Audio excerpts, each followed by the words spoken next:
Salam, selamat siang sahabat terkasih.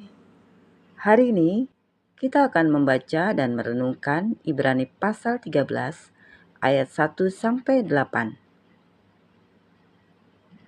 Bagian ini bukanlah penutup surat Ibrani, melainkan rangkaian nasihat praktis tentang bagaimana iman kepada Kristus dinyatakan dalam kehidupan sehari-hari.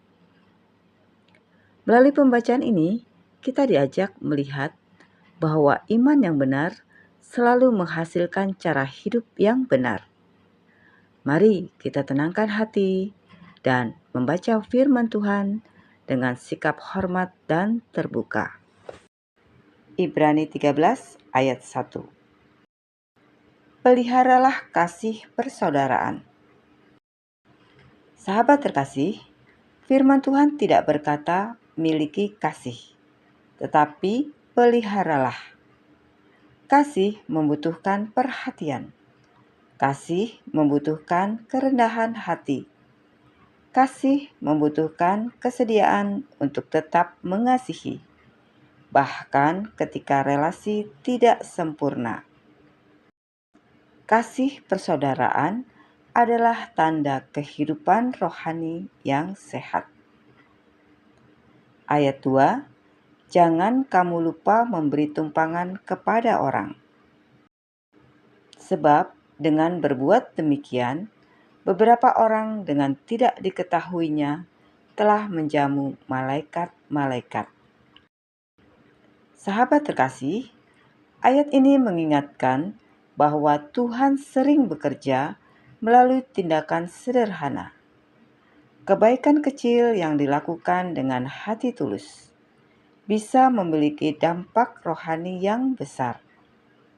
Tuhan melihat apa yang sering diabaikan manusia. Ayat 3,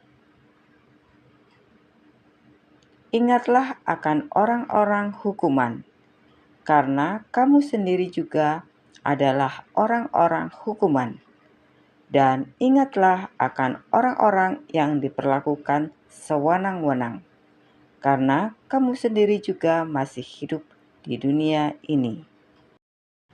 Sahabat terkasih, firman Tuhan mengajar kita untuk tidak hidup acuh, tidak merasa aman sendiri, tidak lupa bahwa kita semua masih hidup di dunia yang penuh pergumulan.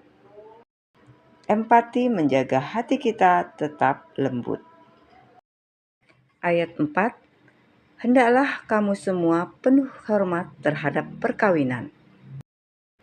Ayat 4, hendaklah kamu semua penuh hormat terhadap perkawinan. Dan janganlah kamu mencemarkan tempat tidur, sebab orang-orang sundal dan pezinah akan dihakimi Allah.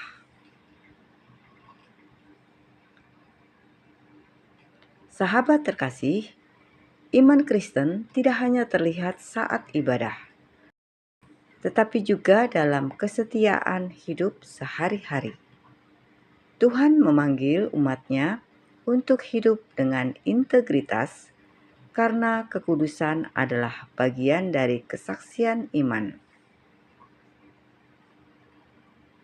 Ayat 5, janganlah kamu menjadi hamba uang dan cukupkanlah dirimu dengan apa yang ada padamu. Karena Allah telah berfirman, aku sekali-kali tidak akan membiarkan engkau, dan aku sekali-kali tidak akan meninggalkan engkau. Sahabat terkasih, ayat ini berbicara langsung ke dalam kegelisahan manusia. Tuhan tidak hanya menegur ketamakan, tetapi memberikan janji yang menenangkan. Aku sekali-kali tidak akan membiarkan engkau. Kecukupan sejati lahir dari keyakinan bahwa Tuhan menyertai. Ayat 6, sebab itu dengan yakin kita dapat berkata, Tuhan adalah penolongku, aku tidak akan takut. Apakah yang dapat dilakukan manusia terhadap aku? Sahabat terkasih, ini adalah respon iman atas janji Tuhan di ayat sebelumnya. Bukan karena hidup tanpa masalah, tetapi karena Tuhan hadir sebagai penolong. Ketakutan tidak lagi memimpin hidup orang percaya. Ayat 7, ingatlah akan pemimpin-pemimpin kamu yang telah menyampaikan firman Allah kepadamu. Perhatikanlah akhir hidup mereka dan contohlah iman mereka. Sahabat terkasih, firman Tuhan mengingatkan kita bahwa iman juga dipelajari melalui keteladanan. Hidup orang-orang yang setia kepada Tuhan menjadi penguatan bagi generasi berikutnya. Ayat 8, Yesus Kristus tetap sama, baik kemarin maupun hari ini dan sampai selama-lamanya. Sahabat terkasih, ayat ini merupakan fondasi dari semua nasihat sebelumnya. Kasih, kesetiaan, kecukupan, dan keberanian hanya mungkin karena Yesus Kristus tidak berubah. Di dunia yang terus berubah, Dia tetap sama. Sahabat terkasih, mari kita berdoa bersama. Bapa yang penuh kasih dan setia, kami datang ke hadapan-Mu setelah membaca dan mendengar firman-Mu. Kami bersyukur karena firman-Mu bukan hanya mengajar, tetapi juga membentuk hati dan kehidupan kami. Bapa, ajari kami memelihara kasih persaudaraan, bukan hanya ketika keadaan mudah, tetapi juga ketika hati kami lelah dan terluka. Ajari kami memiliki hati yang terbuka, peka terhadap kebutuhan sesama, dan tidak hidup hanya untuk diri kami sendiri.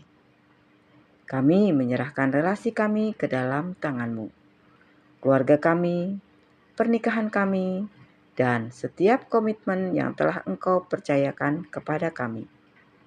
Kuduskan dan pelihara semuanya sesuai dengan kehendak-Mu.